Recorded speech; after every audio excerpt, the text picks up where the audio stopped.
et tundus, et on väga raske ralli tulemas, et esiteks peale Otepääd, jah, et Otepää oli küllaltki aeglane ralli ja et tulime siia, tegime rek ära, oli selline, et ikkagi põhjagaasi ralli, et aga ütleme nii, et kui nüüd juba täna läksime autoga, et siis nii hull enam ei tundunud, et siis tundus, et kõik läheb loogilist viisi, et esimene tiir võtsime küll jah rahulikumalt, et harjuta selle kiirusega ja et mis kurvid, mis kiirusega nii-öelda läbi saab ja et harjutasime nagu seda esimene tiir ja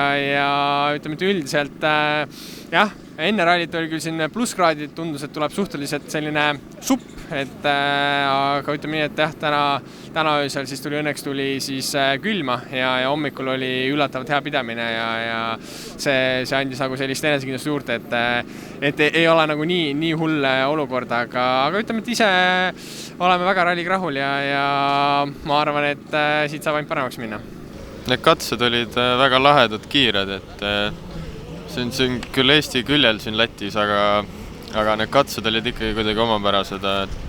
aga väga lahe oli neid sõita ja hea rütmiga sai lasta. Teisel katsel oli natukene, teisel ja viiendal siis oli sellised paar ohtlikku kohta, kus oleks võinud välja panna, aga muidu tulime turvalise tempoga ja meil vahed olid suhteliselt tihedad, aga proovisin mitte neid aegu vaadata, ja oma sõita, et neid vigu sisse ei tekiks, aga eks mõningad tulid ikka sisse.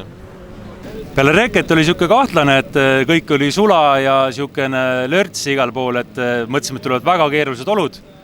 Aga täna, kui esimesel katsele jõuksime, siis nagu nii ägedat talveralli pole enne näinudki, et muidugi see on meil 3. talveralli ka, et ega palju ei olegi üldse näinud neid.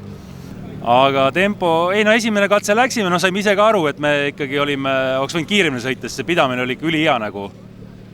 Ja see teine katse arvasin, et jätaks pidurdusteed natuke, üritaks lühemaks jätta ja see üks koht karistas kohe ära, et panime saba ees ange. Kuna ma ei näinud, siis ma arvasin, et tagurdan tagasi põllu peale, aga see selgus, et see oli 1,5 meetrit allpool ka see põld, et saime sinna kinni, et see läks aega enne, kui rahvas meid tee veel tagasi aitas. Aga ülejäänud katsed olid nagu okei, et ei oska nagu midagi öelda, jah. Hommikul esimesed 2 katset võtsime rahulikult, kuna kaardilugeja on uus, legend on ka põhimõtteliselt täiesti uus, siis kontrollisimegi seda, et kuidas kõik töötab ja 3. katse oli juba väga hea ja siis peale lõunat tekkis rehvidega probleem